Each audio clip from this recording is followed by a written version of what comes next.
स्वागत है आपका मेरे चैनल पर। आज का वीडियो बहुत ही इंटरेस्टिंग होने वाला है, जैसा कि आपने अभी थंबनेल में देख ही लिया होगा। इस वीडियो के माध्यम से आपको बहुत सारे सवालों का जवाब मिलने वाला है। आपने क्या कभी ऐसा कोई केस देखा है जो कंटेस्टेड डाइवोर्स का केस हो और उसे म्यूचुअल डाइवोर्स के केस में बदल दिया गया हो? पति और पत्नी जो एक दूसरे पर सीरियस एलिगेशंस लगा रहे थे, एक दूसरे से समझौता कर लें और इस समझौते के तहत ही वे अपनी कंटेस्टेड डिवोर्स की पिटीशन को म्यूचुअल डिवोर्स की पिटीशन में कन्वर्ट करा लें और साथ ही म्यूचुअल डिवोर्स की पिटीशन में जो 6 महीने का कूलिंग पीरियड होता है उसको भी वेव ऑफ करवा लें। तो आज के इस वीडियो में मैं ऐसे ही एक लेटेस्ट जजमेंट को लेकर आई हूँ, जिसमें पति और पत्नी कंटेस्टेड डिवोर्स का केस लड़ रहे थे और उसके बाद दोनों ने आपस में समझौता करके अपना समय और पैसा बचाने के लिए उस पिटीशन को ही म्यूचुअल डाइवोर्स पिटीशन में कन्वर्ट करवा लिया और साथ ही 6 महीने का जो कूलिंग पीरियड था वो भी कोर्ट से वेव ऑफ करवा लिया। तो अब जानने वाली बात यह है कि क्या कोर्ट को ऐसी कोई पावर है और अगर पावर है तो किस सिचुएशन में वो इस पावर का यूज कर सकती है और इससे पति और पत्नी को क्या बेनिफिट होने वाले हैं।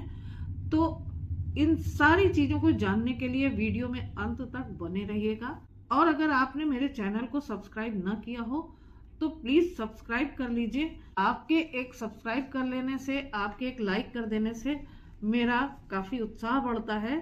तो प्लीज देर मत करिए, फटाफट से सब्सक्राइब कर लीजिए। तो इस केस में बहुत ही इंटरेस्टिंग जानकारी है जो कि आप वीडियो को अंत तक देखेंगे तभी आपको अच्छी तरीके से समझ में आएगी और ये बहुत ही काम की जानकारी है, क्योंकि कंटेस्टेड डिवोर्स की तो बहुत ही लंबी लिस्ट है कोर्ट्स में, जिन्हें की बहुत समय हो गया, बहुत समय से जो पेंडिंग केसेस हैं उसमें ये जानकारी बहुत ही काम की होगी। अगर आपकी भी कोई लीगल समस्या है या प्रॉब्लम है, मैट्रिमोनियल डिस्प्यूट है, आपकी कोई उससे रिलेटेड क्वेरी है, तो आप मुझसे डिस्क्रिप्शन बॉक्स में दिए गए नंबर पर संपर्क कर सकते हैं। मेरी लीगल टीम आपकी सहायता के लिए उपलब्ध है हमेशा। तो चलिए जान लेते हैं इस केस के फैक्ट्स क्या हैं। इस केस में पति और पत्नी की शादी 1996 में होती है। 1 साल के बाद उनको एक बेटी भी होती है, लेकिन उसी समय पत्नी अपनी ससुराल को छोड़कर अपने मायके में जाकर रहने लगती है। पत्नी इस दौरान 1 या 2 बार अपनी ससुराल आई और उसके बाद 1998 में वो लास्ट टाइम अपने ससुराल में आई और उसके बाद फिर वो जब अपने मायके वापस चली जाती है तो फिर वो नहीं आई। यानी कि पति और पत्नी दोनों 1998 से एक दूसरे से अलग रह रहे थे। सन 2000 में पति ने पत्नी से डिवोर्स लेने के लिए डिवोर्स पिटीशन फाइल की और इस डिवोर्स केस में पति ने मेंटल क्रूएलिटी का आधार लिया कि उसकी पत्नी उसके साथ मेंटल क्रूएलिटी करती थी। पति का कहना था कि पत्नी उसे मानसिक रूप से प्रताड़ित करती है, उसके साथ मानसिक अत्याचार करती है।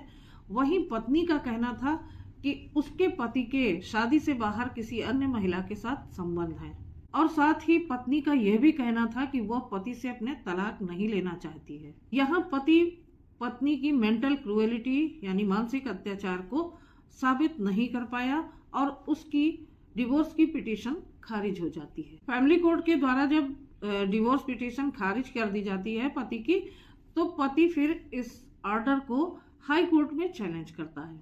हाई कोर्ट में केस चलता रहता है और सन 2024 में यानी कि पूरे 27 सालों के बाद पति और पत्नी के बीच में कंप्रोमाइज होता है और इस सेटलमेंट के आधार पर पति और पत्नी दोनों म्यूचुअल डाइवोर्स लेने के लिए तैयार हो गए। दोनों का मानना था कि वो अब और कंटेस्टेड डाइवोर्स नहीं लड़ना चाहते। वे दोनों एक दूसरे से तलाक तो चाहते हैं, लेकिन आपसी सहमति से। अब यहाँ हाई कोर्ट के सामने ये सवाल था कि जब ऑलरेडी कंटेस्टेड डिवोर्स का केस चल रहा है तो ऐसे में क्या कंटेस्टेड डिवोर्स की पिटीशन को म्यूचुअल डिवोर्स के केस में बदला जा सकता है? क्या कंटेस्टेड डिवोर्स के केस में म्यूचुअल डिवोर्स की डिक्री ग्रांट की जा सकती है? अगर ऐसा होता है तो क्या म्यूचुअल डिवोर्स के केस में जो 6 मंथ्स का कूलिंग पीरियड होता है वो दिया जाना चाहिए या नहीं? इस केस में हाई कोर्ट का कहना था यहाँ पर कि अगर पति पत्नी आपस में सहमति से तैयार हैं तो अपील के दौरान भी पति पत्नी की सहमति से डिवोर्स हो सकता है। यानी कि अगर कंटेस्टेड डिवोर्स का केस चला और उसकी अपील भी चल रही है तो भी अगर पति पत्नी के बीच में समझौता हो जाता है, वो आपसी सहमति से म्यूचुअल डाइवोर्स लेना चाहते हैं, तो ऐसी स्थिति में मौजूदा कंटेस्टेड डिवोर्स के केस को म्यूचुअल डिवोर्स के केस में कन्वर्ट किया जा सकता है। साथ ही अगर शादी पूरी तरह से टूट चुकी है तो 6 महीने का जो कूलिंग पीरियड दिया जाता है उसको भी वेव ऑफ किया जा सकता है। अब यहाँ पर इसके लिए ऑनरेबल हाई कोर्ट ने ऑनरेबल सुप्रीम कोर्ट का हवाला दिया, जिसका नाम है अमरदीप सिंह वर्सेस हरवीन कौर, जिसमें ऑनरेबल सुप्रीम कोर्ट ने ये हवाला दिया कि अगर पति पत्नी बहुत लंबे समय तक एक दूसरे से दूर रह रहे हैं और आपस में समझौता करना चाहते हैं, आपस में म्यूचुअल डाइवोर्स लेना चाहते हैं, तो ऐसे में जो 6 मंथ्स का कूलिंग पीरियड है उसको भी खत्म किया जा सकता है। आज का ये केस एक बहुत ही अनोखा केस है, जिसमें कि इस तरीके से अपील में जाने के बाद भी कंटेस्टेड डिवोर्स के केस को म्यूचुअल डिवोर्स के केस में कन्वर्ट किया हाई कोर्ट ने।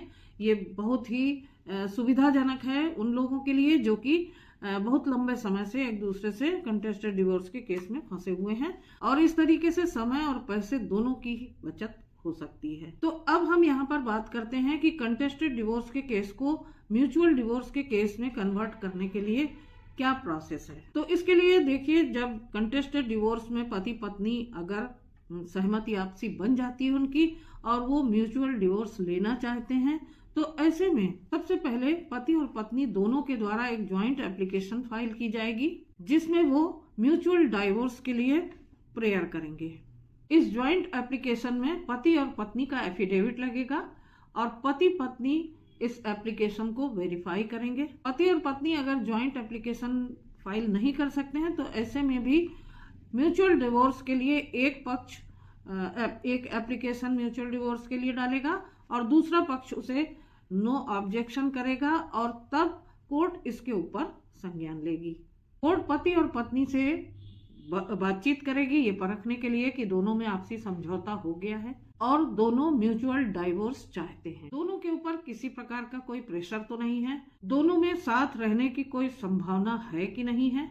और जब कोर्ट सेटिस्फाई हो जाएगी तो ऐसे में कोर्ट को पावर है कि वो कंटेस्टेड डिवोर्स के केस को म्यूचुअल डिवोर्स के केस में कन्वर्ट कर सके। साथ ही 6 महीने के जो कूलिंग पीरियड है उसको भी माफ कर सकती है। इस तरीके से इस प्रोसेस से पति और पत्नी को सबसे बड़ा फायदा ये होगा कि उनका समय और पैसा दोनों की बचत होगी, और साथ ही कंटेस्टेड डिवोर्स के केस को विड्रा नहीं करना पड़ेगा और ना ही दोबारा म्यूचुअल डिवोर्स का केस फाइल करना पड़ेगा। वे मौजूदा कंटेस्टेड डिवोर्स के केस में ही एक एप्लीकेशन लगाकर उसे म्यूचुअल डिवोर्स के केस में कन्वर्ट करा सकेंगे और म्यूचुअल डिवोर्स की डिक्री उनको ग्रांट हो जाएगी।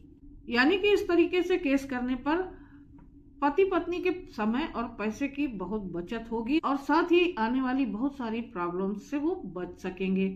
तो इस तरीके से इस केस में कोर्ट ने अपनी पावर का इस्तेमाल करते हुए कंटेस्टेड डिवोर्स के केस को म्यूचुअल डिवोर्स के केस में कन्वर्ट किया और साथ ही 6 मंथ्स का जो कूलिंग पीरियड था उसको भी वेव ऑफ किया, यानी उसको भी माफ कर दिया। तो आज के इस केस के बारे में, इस जजमेंट के बारे में आपके क्या ख्याल है, मुझे कमेंट करके जरूर बताइएगा। और अगर आपकी कोई लीगल समस्या है या मैट्रिमोनियल डिस्प्यूट चल रहा है, आपकी कोई क्वेरी हो, तो मुझसे आप डिस्क्रिप्शन बॉक्स में दिए गए नंबर पर संपर्क कर सकते हैं। इस जजमेंट का लिंक मैंने डिस्क्रिप्शन बॉक्स में दे दिया है, जिसे आप डाउनलोड कर सकते हैं, पढ़ सकते हैं, समझ सकते हैं और अपने केस के फैक्ट्स के अनुसार उसे यूज भी कर सकते हैं। तो आशा करती हूँ वीडियो आपको पसंद आया होगा।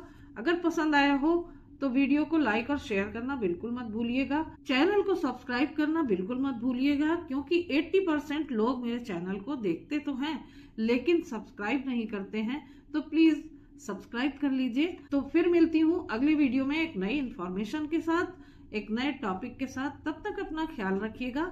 आप सभी को राधे राधे।